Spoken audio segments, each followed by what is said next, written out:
ரிஷப ராசிக்காரங்களின் குடும்ப வாழ்க்கையின் நிலை, குடும்ப நிலை எவ்வாறு இருக்கும், எப்படி இருக்கும் என்பதற்காக ஒரு பொதுவான பலன். ரிஷப ராசிக்காரங்கள் எத்தனை பெரிய கஷ்டங்கள் இருந்தாலும் தங்கள் தாங்கிக் கொள்ளும் ஒரு மனோபலம், மனோதிடம் இவங்ககிட்ட எப்பொழுதும் இருக்கும். ஏன்னா, ஏன் இதை சொல்கிறேன்னா, மனோகாரனாகிய சந்திர பகவான் ரிஷப ராசியில் உச்சம் பெறக்கூடிய தன்மை. அப்போ எதையும் தாங்கக்கூடிய ஒரு வலிமையும், எதையும் ஒரு போராடக்கூடிய தன்மையும் இந்த ராசிக்காரங்களுக்கு உண்டு.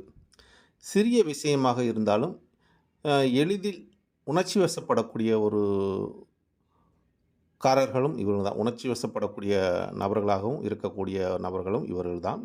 அதே மாதிரி நிம்மதியாக வாழ வேண்டும் என்று பெரிய ஒரு உள்ளம் படைத்தவர்களும் இவங்க தான்.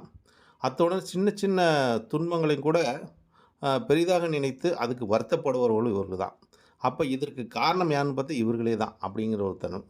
அதே இவங்களுக்கு குடும்பத்தோட ஒரு நிலைப்பாடு எப்படி இருக்கும், எவ்வாறு இருக்கும் என்பது ஒரு சிலர் கேள்வியும் இருக்குதுன்னு வச்சுங்களேன். அப்போ இவங்களோட குடும்ப வாழ்க்கைக்கு ஒரு உறுதுணையாக இருப்பது யாருன்னு கேட்டிங்கன்னா மனைவி தான்.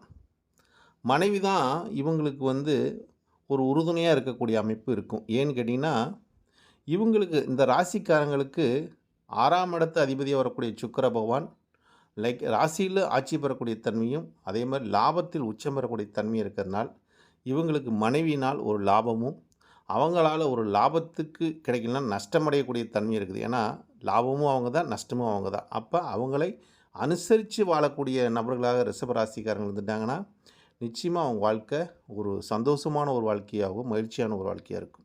அப்போ இவங்களுக்கு குடும்ப நிலை, பொருளாதார நிலை எப்படி இருக்கும் அப்படின்னு பார்த்தா, இவர்களுக்கு யாரும் துன்பத்தை அளிக்க முடியாது. ஏன்னா, இவர்கள் துன்பத்தை நீக்கக்கூடியவர்களாக இருப்பார். ரிஷபராசிக்காரங்கள் பிறரோட துன்பத்தை நீக்கக்கூடியவர், கஷ்டத்தை போக்கக்கூடிய. ஏன்னு கேட்டிங்கன்னா, கிருஷ்ணன் இந்த ராசியில் பிறந்தார். ரிஷபராசியில்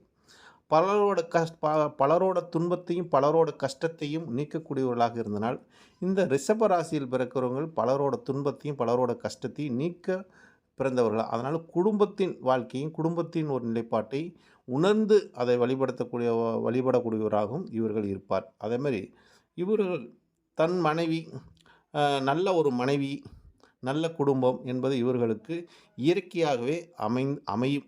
இந்த இந்த ராசிக்காரங்களுக்கு நல்ல குடும்பம் அமையும், நல்ல மனைவி அமையும், நல்ல தாயார் கிடைக்கும், எல்லாம் இயற்கையாகவே அமையும். இருந்தாலும் அதில் இவர்களுக்கு திருப்தி இல்லாதது ஏதாவது ஒன்று, நமக்கு ஒரு நிலைப்பாடு இல்லை என்பது போல் ஏதோ ஒன்றுக்காக இயங்கக்கூடிய ஒரு மனோபாவமும் இவங்களுக்கு இருந்து கொண்டே இருக்கும். இது ஏன் இந்த மாதிரி ஒரு நிலைப்பாடு இவர்களுக்கு என்று பார்க்கும்போது, மனோகாரகன் சந்திரன் இந்த ராசியில் உச்சம் பெறுகிறார். அப்போ இந்த ராசிக்கு 3ஆம் அதிபதியாக வரக்கூடியவர் முயற்சி என்ற ஸ்தானம் என்று ஒரு சொல்லக்கூடிய சந்திரபான் உச்சம் பெறுவதனால் அந்த நிலைப்பாட்டை கொடுத்து கொண்டே இருக்கும். அதனால் இவங்க எப்பொழுதுமே அந்த நிலைப்பாட்டுக்கு ஆளாகாமல் தன்னோட நிலைப்பாட்டை உணர்ந்து இவங்க ஒவ்வொன்றும் செயல்படும் போது இவங்களோட செயல்பாடுகள் மற்றவங்களை வியர்க்கும் வண்ணமாக இருக்கும், மற்றவர்கள் பாராட்டக்கூடிய வண்ணமாக இருக்கும்.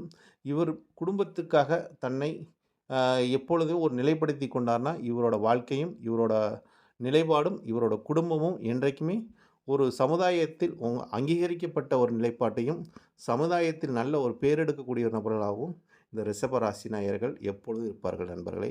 ஏன்னா இவர்கள் எப்பொழுதும் மற்றவர்களை கலகலப்பாக வைத்து கொள்ளக்கூடிய, மற்றவர்களை மகிழ வைக்கக்கூடிய நபர்களாக இருப்பார்கள். இதை புரிந்து கொள்பவர்கள் வாழ்க்கையும் இந்த நிலைப்பாடும் உணர்த்தும். நன்றி, வணக்கம்.